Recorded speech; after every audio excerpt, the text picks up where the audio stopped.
This is K. Himaja, working as a lecturer in EEE Department, SRRS Government Polytechnic, Siricilla. In last class, I discussed the direct and indirect heating and also the applications of resistance heating. So, in resistance ovens, so according to the operating temperatures, the resistance furnaces may be classified into various types. So low temperature heating chamber with the provision for ventilation is called as oven. For drying varnish coating, the hardening of synthetic materials, and commercial and domestic heating, the resistance ovens are employed. So the operating temperature of medium temperature furnaces is between 300 to 1050 degrees C.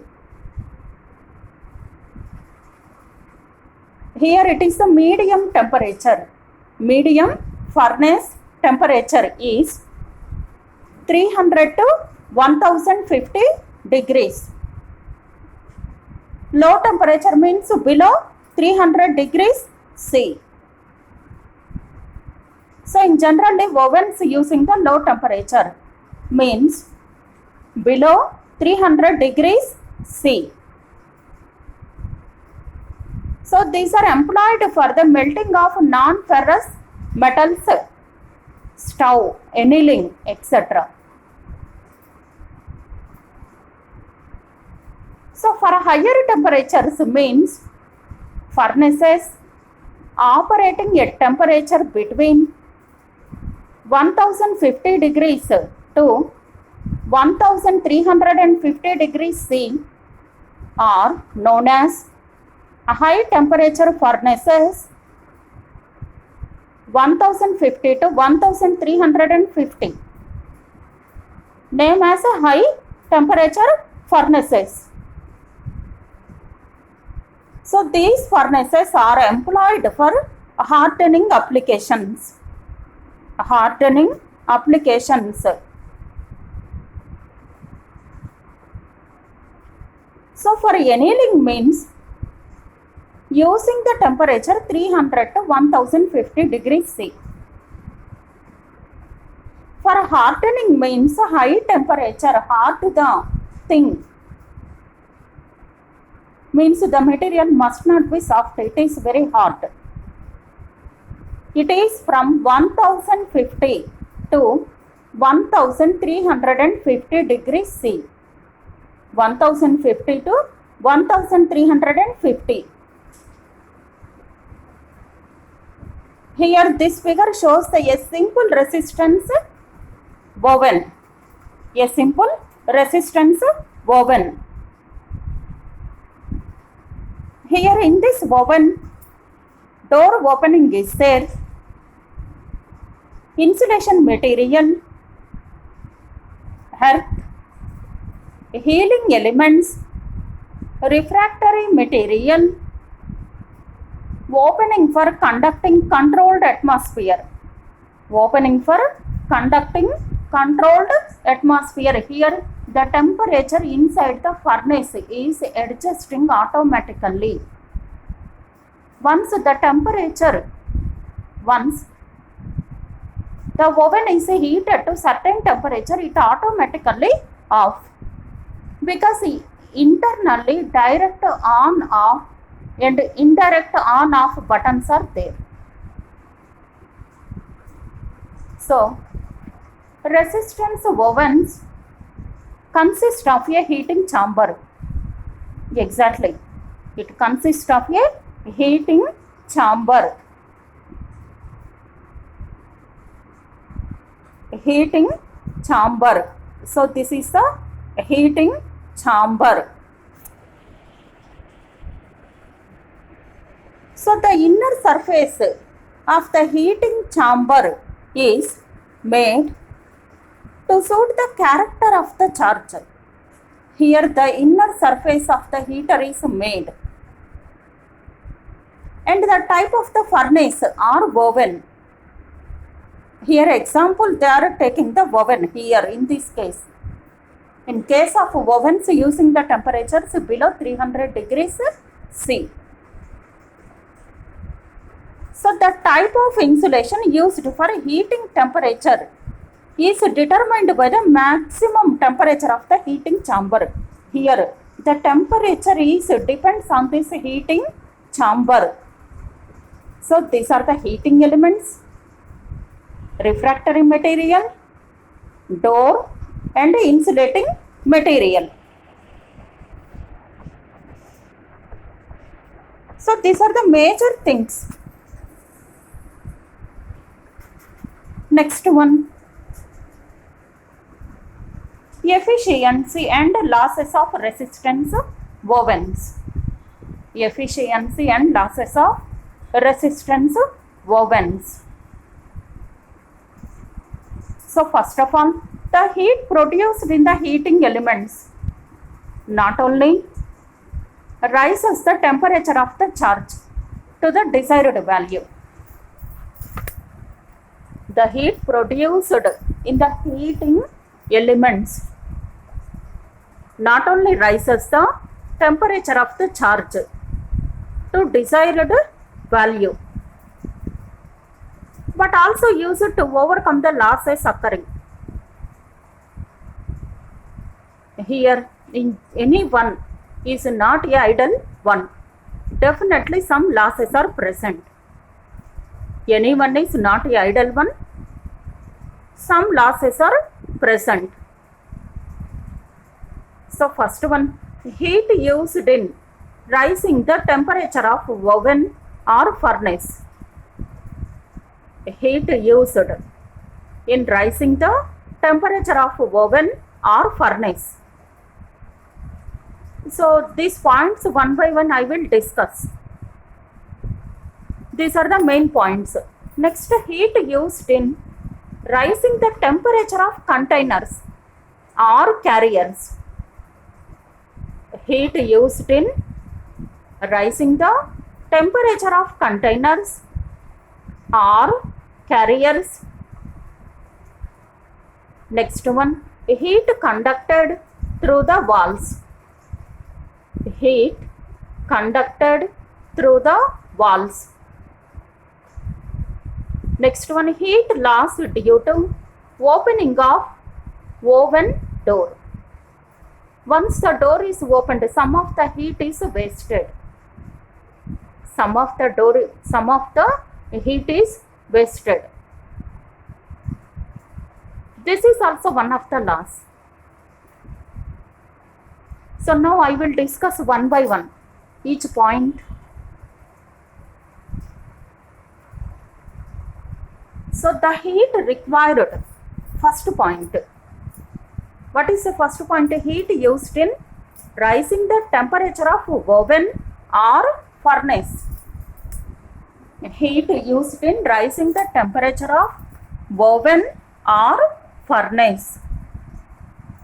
So here the heat required to rise the temperature of oven to desired value can be calculated by knowing the mass of refractory material, its specific heat and rise of temperature means delta T is given by Ms delta Tj.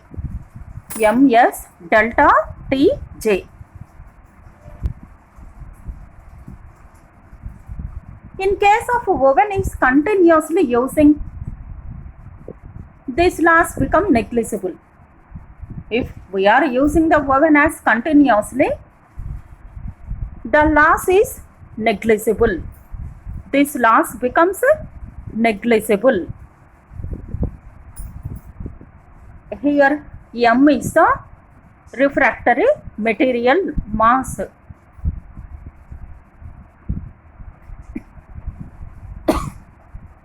S is the specific heat. Rise of temperature delta T. Next one. Heat used in rising the temperature of containers or carriers. Heat used in rising the temperature of the containers or carriers can be calculated exactly the same for oven or furnaces. Here, what is the second point here? Heat used in rising the temperature of containers or carriers.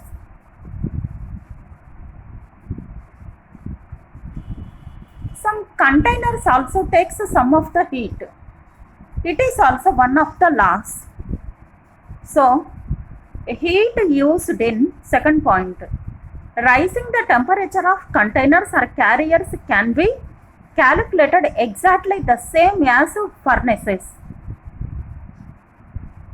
So, before to heat some of the material, we are placing the heat of the container. So, it is also taking some of the heat. It is also one of the laws. So, this is also same as the above equation, Ms delta Tj. Next, third point, heat conducted through the walls. Heat conducted through the walls.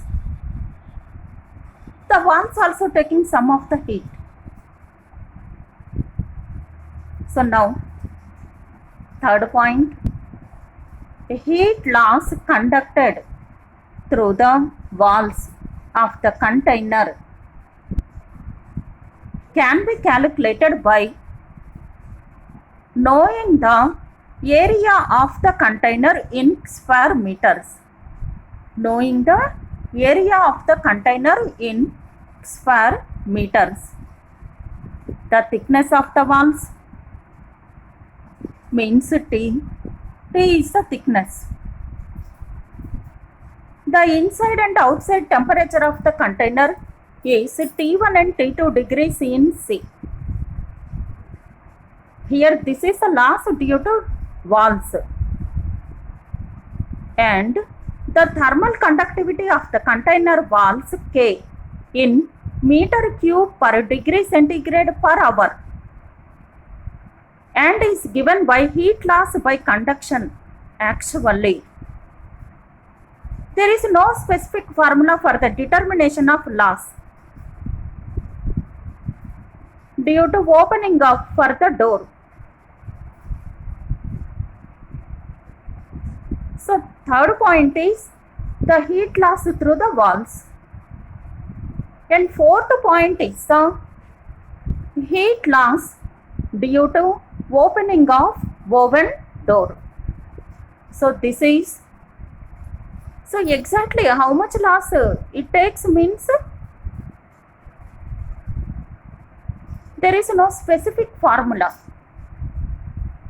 But here approximately assumption, this loss may be approximately taken as 0.58 into 1.15, 0.58 to 1.15 megajoules per meter square, 0.58 to 1.15 megajoules per meter square of the door area.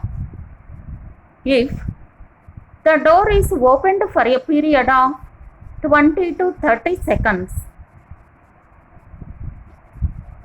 It is opened for a period of 20 to 30 seconds.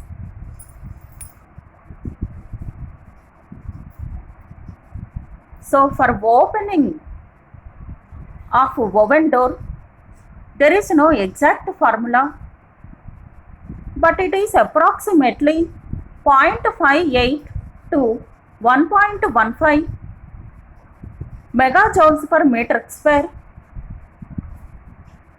Door is opened less than 1 minute, means 20 to 30 seconds, half of the minute. So, next one, the efficiency of the oven is defined as the ratio of the heat required to rise the temperature of the charge to the desired value to the heat required to rise the charge and losses. In generally, efficiency means output by input. It is less than 100 because the output is not equivalent to input. Output is not equivalent to input. Input equals to output plus losses. So output is equal to input minus losses. Input equals to output plus losses. Output equals to input minus losses. Input minus losses.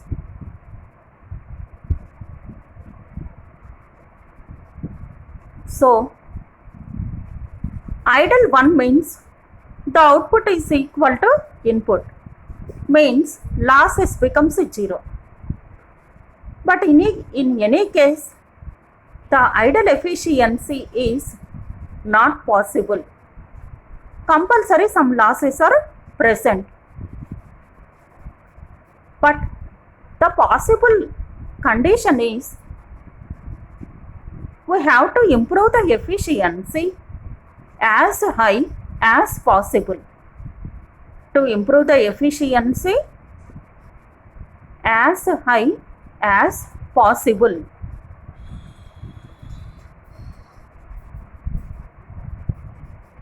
Means minimize the losses. Means minimize the losses. Efficiency as high as possible means to minimize the losses. So here the efficiency for heat also, what is the standard formula? Means the efficiency of the oven is defined as the ratio of heat required to rise the temperature of the charge to the desired value to the heat required to rise the charge and losses. So the efficiency of the oven is equal to the heat required to rise the temperature of the charge, the heat required to rise the temperature of the charge by the heat required to rise the temperature of the charge plus total losses. The heat required to rise the temperature of the charge plus total losses means output by input. So output by input means output plus losses. So here the efficiency of the resistance oven lies in between 60% to 80%. 60% to 80% because any case it is not equivalent to 100. Not equivalent to 100 because compulsory some losses are present. Next one, infrared or radiant heating.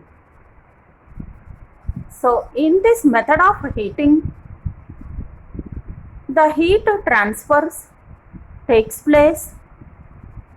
The heat transfer takes place from the source to the body, source to the body to be heated through radiation. The source to the body to be heated through radiation. So it is the body is heated through radiation. That is the concept here. So name as radiant heating or infrared. So for low and medium temperature applications,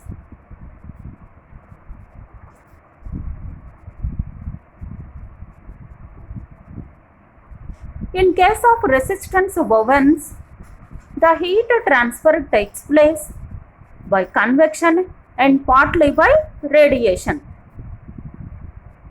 Partly by convection and partly by radiation. So here this method is using for low and medium temperature applications. Low and medium temperature applications. So in heating, the heating element consists of tungsten filament lamps. Tungsten filament lamps together with reflector and to direct all the heat on the charge. Here tungsten filament lamp reflect the light, means heat through the charge as a charge because I equals to Q by T. So tungsten filament lamps are operating at 2300 degrees centigrade instead of 3000 degrees centigrade to give greater portion of infrared radiation and a longer life. Here for instead of 3000, tungsten filament lamps operating at temperature of 2300 degrees centigrade. Instead of 3000, operate at 2300 degrees centigrade to give better, greater portion and longer life.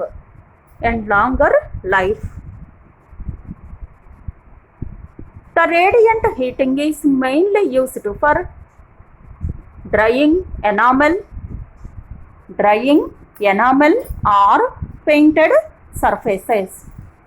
Drying enamel or painted surfaces. So the high concentration of the radiant energy enables the heat to penetrate the coating of paint or enamel to a depth sufficient to dry it without washing energy in the body of the workspace. Here the main advantage of radiant heating is the heat absorption is maintaining constant value, not up and down, whenever the charge temperature.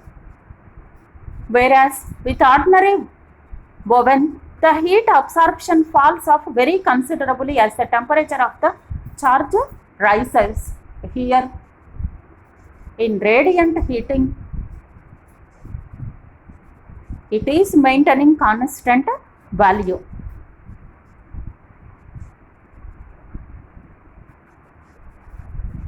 With the ordinary oven, it is not maintaining constant value as the temperature varies. As the temperature varies, it is also inside also the heat will be vary. But our requirement is whenever any fluctuations or voltage drops occurs, the heat is maintaining constant value. Whenever any voltage up and down, voltage sags or voltage fluctuations, anything happens, maintain the value as constant as possible. Means the losses will become low, then the efficiency is high.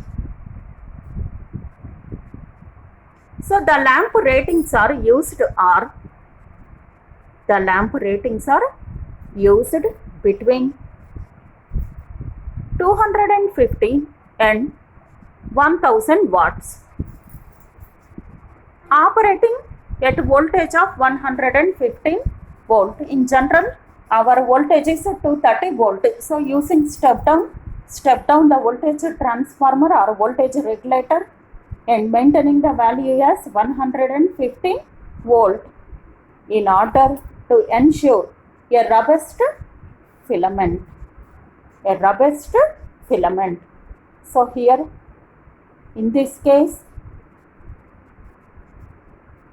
in wovens,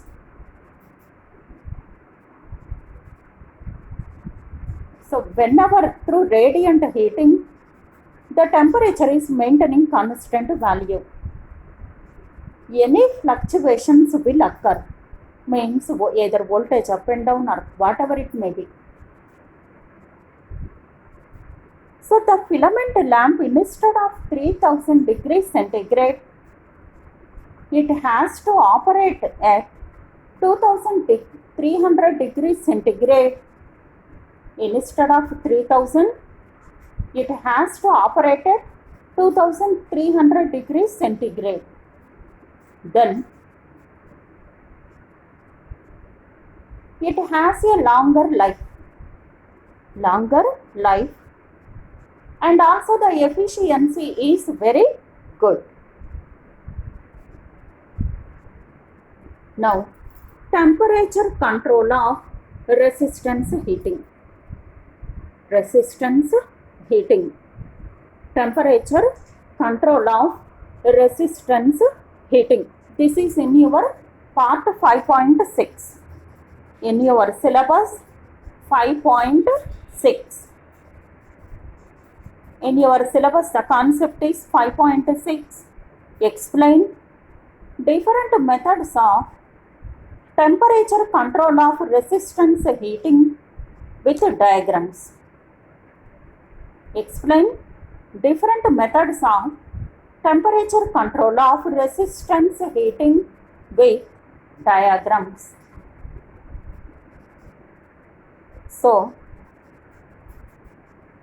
to control the temperature of a resistance heating at certain selected points in a furnace or oven,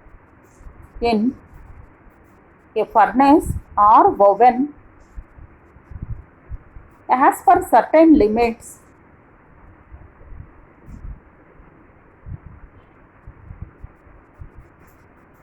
such control may be required in order to hold the temperature constant. Here in general, the possibility condition is, the requirement of a thing is to maintain the temperature as constant as possible. Here, to vary in accordance with a predetermined cycle, and it can be carried out by hand or automatically.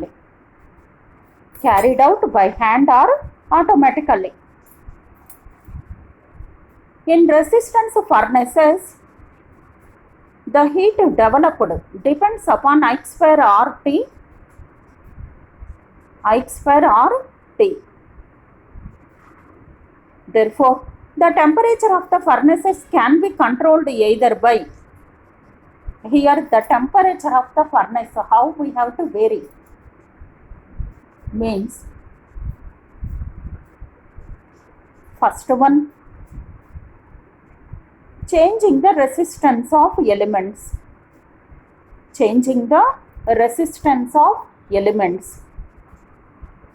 Second one, changing the applied voltage to the elements. Here different methods are present for different methods, different applications, some of the drawbacks. So depends on application, we have to use a different type.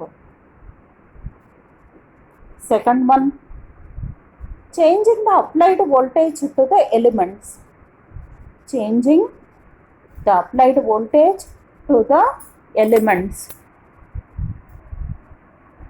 Next one, changing the ratio of the on and off times of the supply.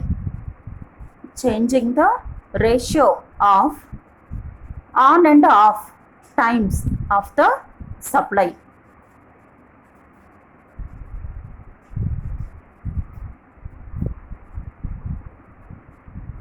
So voltage across the furnace can be controlled by changing the transformer tappings. In generally, how we have to vary the voltage means change the transformer tappings,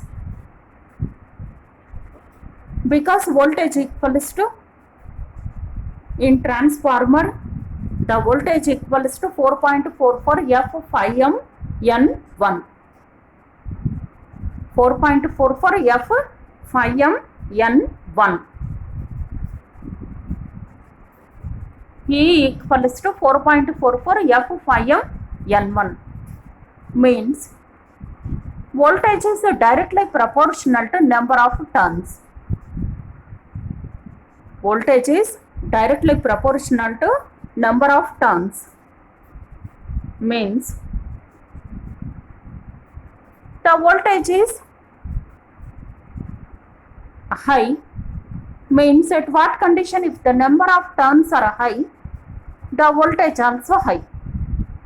If the number of turns are less, the voltage becomes less. So here, if the requirement depends on application, if the high voltage is required, then place the more number of turns by vary the regulator. If less voltage is required, then vary the again tap point, means less number of turns or more number of turns, depends on application. So this is voltage across the furnace can be controlled by changing the transformer tappings. Auto transformer or induction regulator can also be used for auto transformer or induction regulator can also be used for variable voltage supply. Auto, here auto transformer means only one winding. There is no primary and secondary. For one winding, we have to design as primary or primary and secondary. Single phase auto transformer also, and also voltage induction regulator. So in addition to the above, voltage can be controlled by using a series resistance, so that voltage, some voltage drop across. Here the voltage also varied by using series resistance. Using series resistance.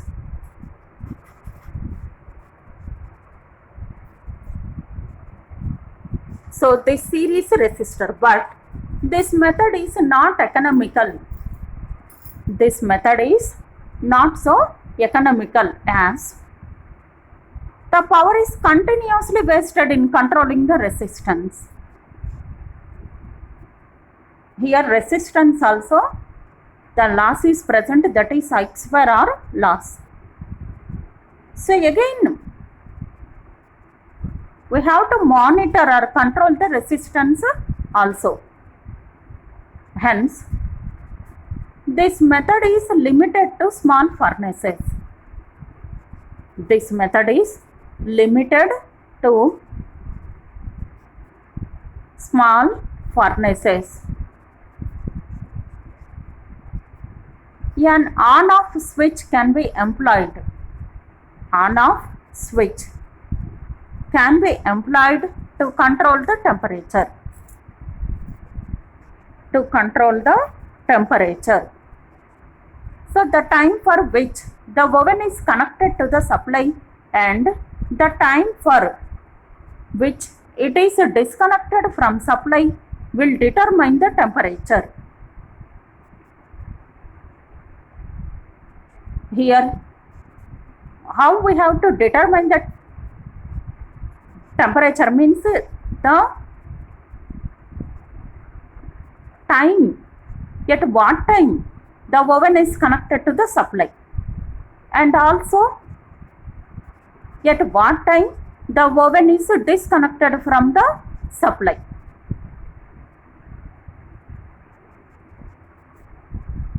So the temperature can be controlled the temperature can be controlled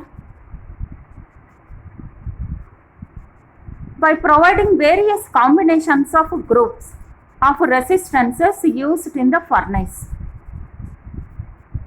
First one, variable number of elements. Variable number of elements.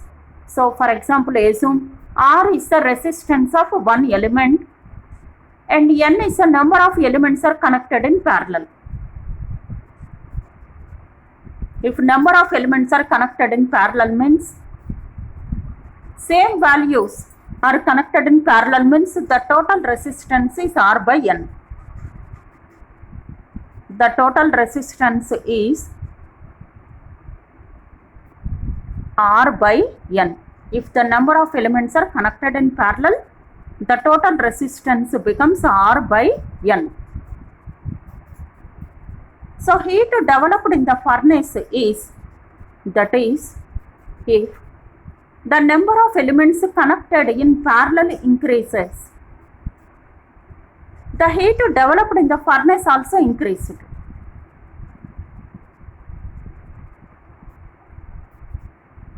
If the number of elements are connecting in parallel,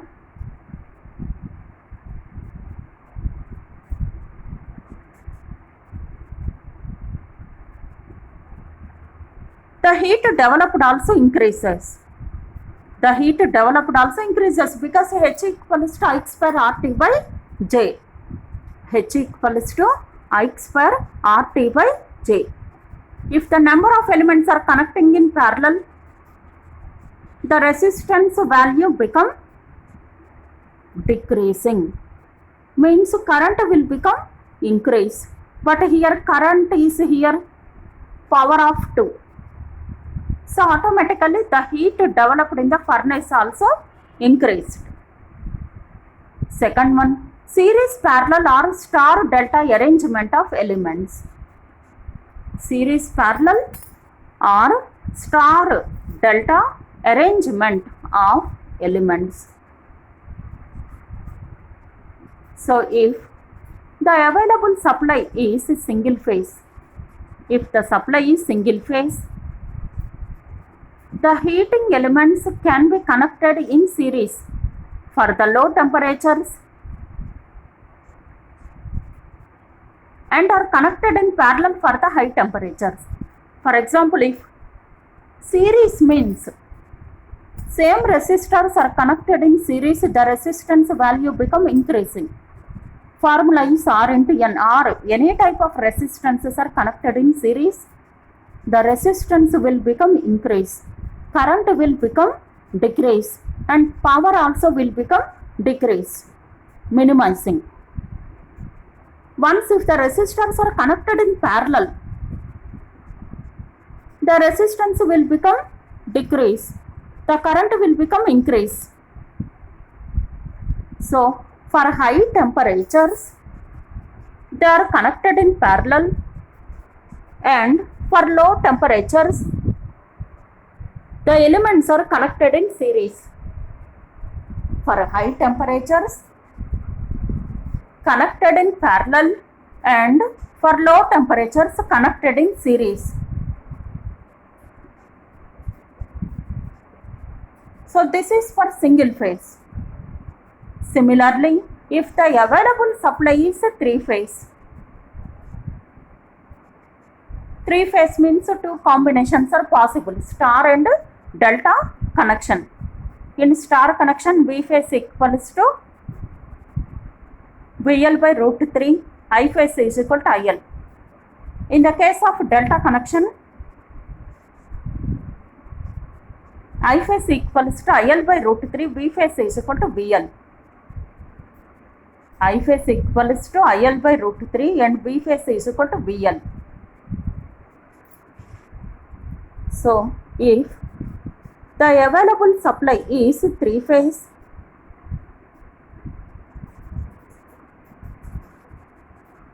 the heating elements can be connected in star for the low temperatures and connected in delta for the high temperatures by using star to delta switch.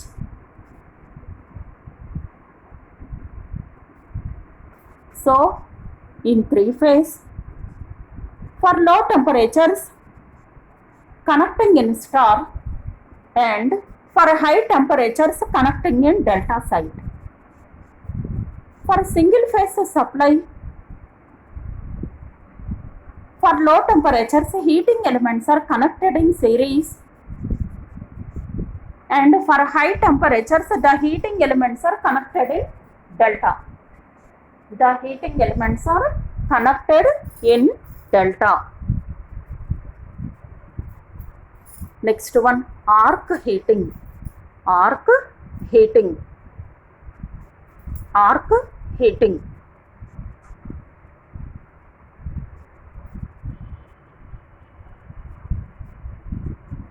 So in 5.6 I covered, explain different methods of temperature control of resistance heating with diagrams. So arc heating,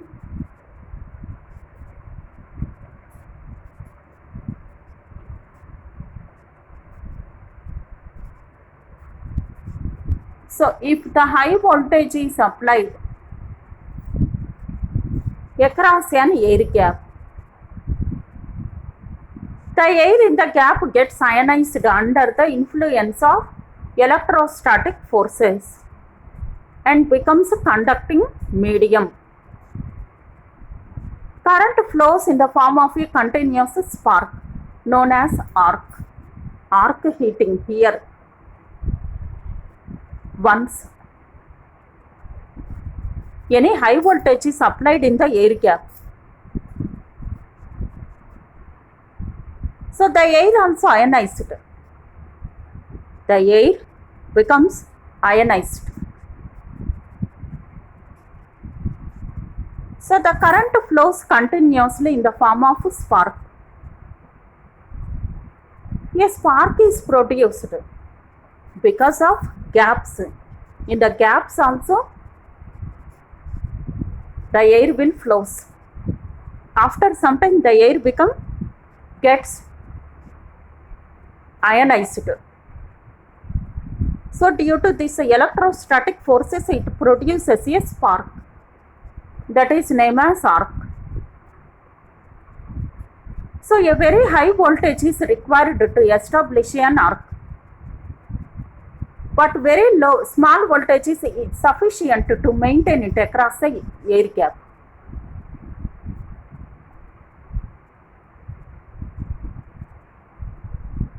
So initially high voltage is required. It becomes ionized and produces the spark after some time. So at starting high voltage is required, but after some time with low voltage also it maintains the constant value. So the high voltage required is obtained by using a step-up transformer fed from the variable AC supply. Step up means the output voltage become high, step down means the voltage become low.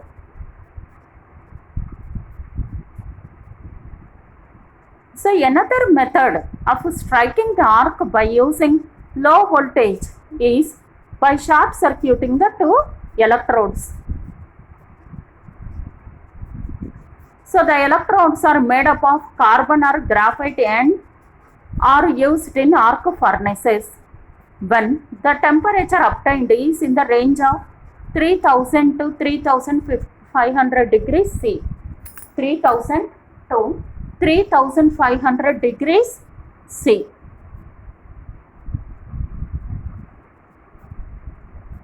So in general, the electrodes are carbon electrodes, graphite electrodes and self-baking electrodes. So the carbon and graphite electrodes are used and they can be selected based on their electrical conductivity, chemical internals, mechanical strength, resistance to thermal shock, etc. So the size of these electrodes may be 18 to 27 centimeter in diameter. Here these electrodes are made up of carbon, graphite, and self-baking electrodes. So the carbon electrodes are used with small furnaces for manufacturing of ferroalloys, aluminum, phosphorus, etc. Aluminum, phosphorus, etc.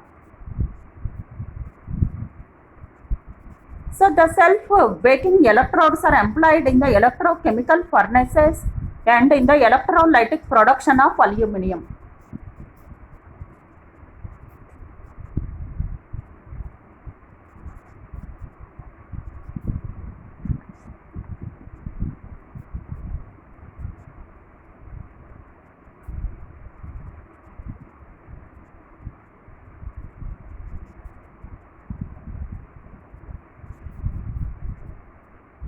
So here, today I covered resistance ovens,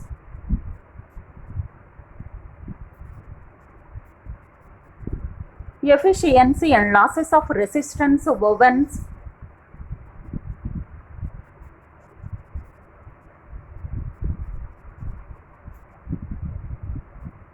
temperature control of resistance heating,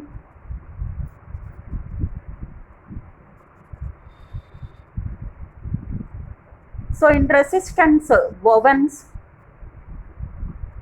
for low temperatures using below 300 degrees centigrade, for medium temperatures using from 300 to 1050 degrees, and for above temperatures using 1050 to 1350.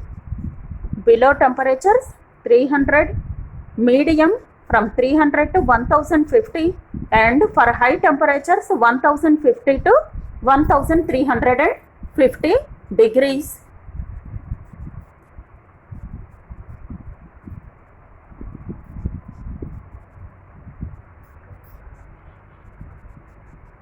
So the efficiency and losses of resistance ovens I covered.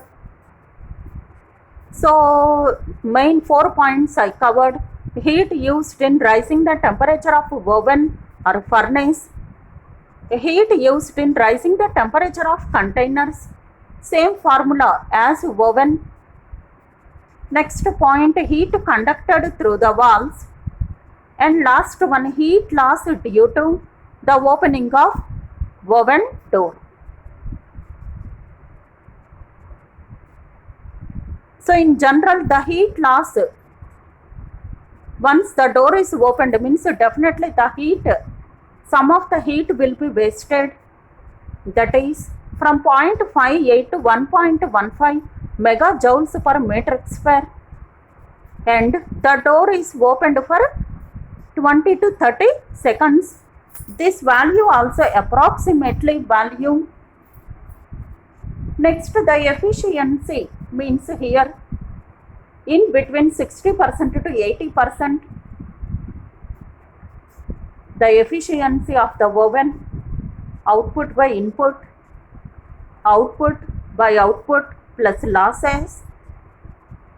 Output means the heat required to rise the temperature of the charge, to the heat required to rise the temperature of the charge plus total losses. Next one, infrared or radiant heating also I covered. So this is operating on the principle of radiation.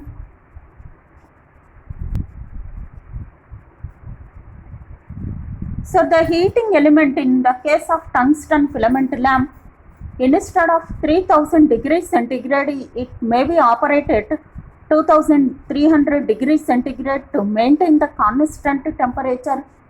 So automatically long life and efficiency is as much high as possible. So the lamp voltages are in between 250 and 1000 watts, and operating voltage of 115 volt.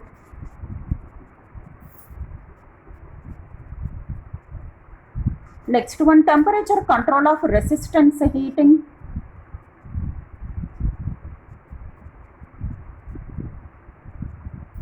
So here 3 points are we have to remember: changing the resistance of element, changing the applied voltage to the elements, changing the ratio of the on and off times of the supply. So here first one, variable number of elements. Variable number of elements. If the number of elements means the wires are connected in parallel, the heat produced is more because resistance is minimized. Parallel connection, the resistance will become minimized. So automatically H become rise because H equals to I square R T by J. Similarly, in the series combination, the heat value become low because the resistors are connected in series, means the resistance value become increase high, so automatically the heat become decrease. And next one, series parallel or star delta arrangement of elements.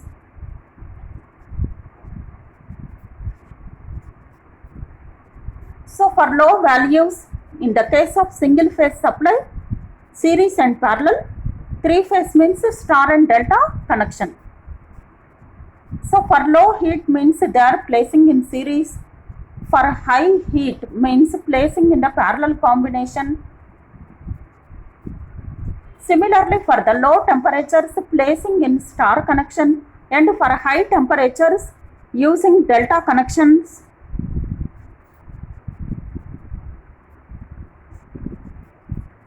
So in the next class, I will cover types of arc furnaces, dielectric heating. So these topics I will cover in the next class. Thank you for watching this video.